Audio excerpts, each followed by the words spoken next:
Friends, welcome to our channel. అమ్మాయిల నుంచి మహిళల దాకా ప్రతి ఒక్కరికి ఒత్తైన జుట్టు కావాలని ఉంటుంది. కానీ ఇది సొంతం కావాలంటే ఏం చేయాలో మీకు తెలుసా? మీ జుట్టు పెరగాలన్నా, ఆరోగ్యంగా ఉండాలన్నా, ఇంకా ఎంట్రుకలను అయితే నీట్ గా ఉంచుకోవాలి. హెడ్ బాత్ చేస్తూ ఎప్పటికప్పుడు శుభ్రంగా ఉంచుకోవాలి. జుట్టు ఆరోగ్యంగా ఉండాలా, ఒత్తుగా పెరగాల, మీకు ఇంకా చుండ్రు లేకుండా ఉండాలా, వెంట్రుకలు చిట్లకుండా, ఇంకా పొడవుగా అందంగా పెరగాలనుకుంటున్నారు అయితే కొన్ని టిప్స్ అయితే పాటించండి. రోజు తలస్నానం చేస్తే ఏమవుతుంది అని చాలా మందికి డౌట్ ఉంటుంది. కొందరైతే వారంలో అన్ని రోజులు తలస్నానం చేస్తారు ఇంకా స్టైల్ కోసం. ఇంకా కొంచెం మంది అయితే అస్సలు చేయరు, వారంలో ఒక్కసారి 2 సార్లు మాత్రమే చేస్తారు. అయితే వాస్తవానికి వారంలో ఎన్నిసార్లు చేయాలి తలస్నానం అనేది చాలా మందికి తెలియదు.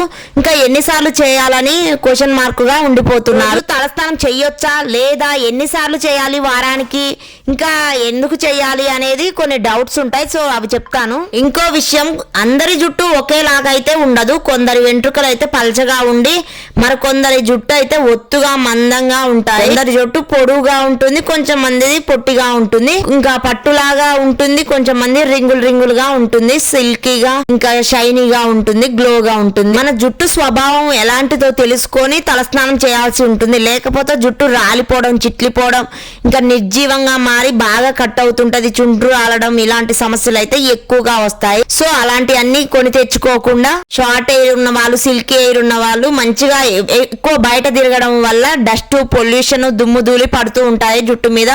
సో అప్పుడప్పుడు ఇంకా వీక్లీ డే బై డే చేయాలి.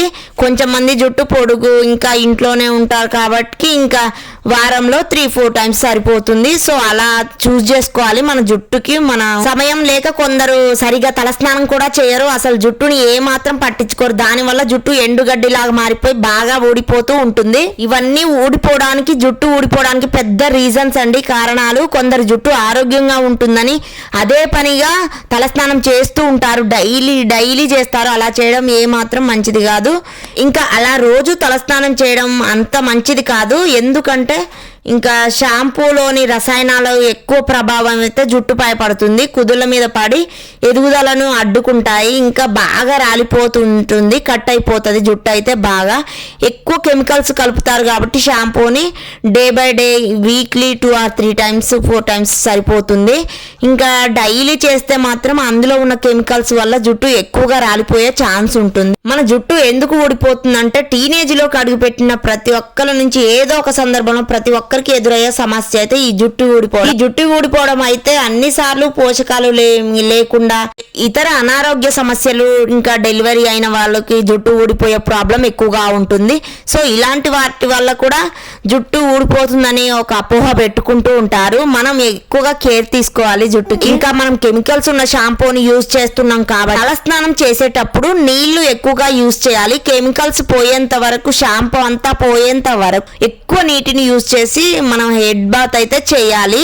అప్పుడు మన హెయిర్ అయితే ఇంకా ఎలాంటి ఎక్కువ కెమికల్స్ ఉండకుండా మంచిగా హెల్దీగా పెరుగుతుంటది. మనకి ఆఫీస్ కి టైం అవుతుంది, ఇంకా బిజీగా ఉంది అనుకొని చాలా మంది కెమికల్స్ ఉన్న షాంపూని యూజ్ చేసి ఇంకా అలా నార్మల్ గా పోసుకుని వెళ్ళారనుకోండి, మొత్తం జుట్టు అంతా ఇంకా ఆ షాంపూ రసాయనాలు అలానే ఉండిపోయి జుట్టు ఎదుగుదలకు అయితే అడ్డుపడతాయి. మన జుట్టు అయితే రాలిపోయి, చిట్లిపోయి, మొత్తం పొడిబారిపోయి మొత్తం ఊడేలాగా చేస్తుంది. సో జాగ్రత్తగా ఉండండి. ఇంకా తలస్నానం చేసిన తర్వాత హీటింగ్ టూల్స్, హెయిర్ డ్రైయర్స్ వాడుతూ ఉంటారు జుట్టు ఆరబెట్టుకోవడానికి. సో అవి కూడా యూజ్ చేయొద్దు.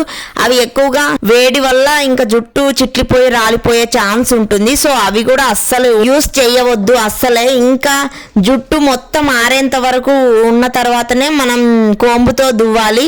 సో అలా దువ్వకుండా గట్టిగా చిక్కులు ఆ వాటర్ తోనే దువ్వితే మాత్రం ఎక్కువగా హెయిర్ ఫాల్ అయ్యే ఛాన్స్ ఉంటుంది. సో జాగ్రత్త పడండి. నీట్ గా జుట్టు మొత్తం నీరు లేకుండా ఆరిపోయిన తర్వాతనే, పొడి బారిన తర్వాతనే హెయిర్ వేసుకోండి. సో అలా వేసుకోవడం వల్ల మన జుట్టుకి ఎలాంటి ప్రాబ్లం రాదు. లేకుంటే మొత్తం రాలిపోయి కట్ అవుతుంది, తెగిపోతుంటుంది. సో అలా కాకుండా మంచిగా ఆరిన తర్వాత జుట్టు వేసుకోండి. సో ఇంకా పోనీటైల్ లాగా వేయకుండా గట్టిగా బిగుతుగా అల్లుకోవడం, బిగించుకోవడం, ముడి పెట్టుకోవడం అలాంటివి చేయకండి. జుట్టు అయితే తెగిపోతుంటుంది. అలా కాకుండా నార్మల్గా అల్లేసుకోండి నీట్గా. ఇంకా ఇలా అయితే సో మీకు నచ్చినట్టయితే ప్లీజ్ సబ్స్క్రైబ్ చేయడం మాత్రం అస్సలు మర్చిపోవద్దు. ఇంకేమన్నా డౌట్స్ ఉన్నా కామెంట్ బాక్స్ లో కామెంట్ చేయండి. Thank you so much. మీ జుట్టును కూడా అందంగా, పొడవుగా, మందంగా, ఒత్తుగా, ఇంకా నీట్ గా ఉంచుకొని హెల్దీగా పెంచుకోండి. చాలా పొడవుగా పెరుగుతుంది. సో నేను చెప్పే కొన్ని టిప్స్ అయితే ఖచ్చితంగా పాటించండి, యూజ్ అవుతాయి. ఇంకా ఎవరికో కొంచెం మందికి యూజ్ అవుతాయి అని నేను చెప్తున్నాను.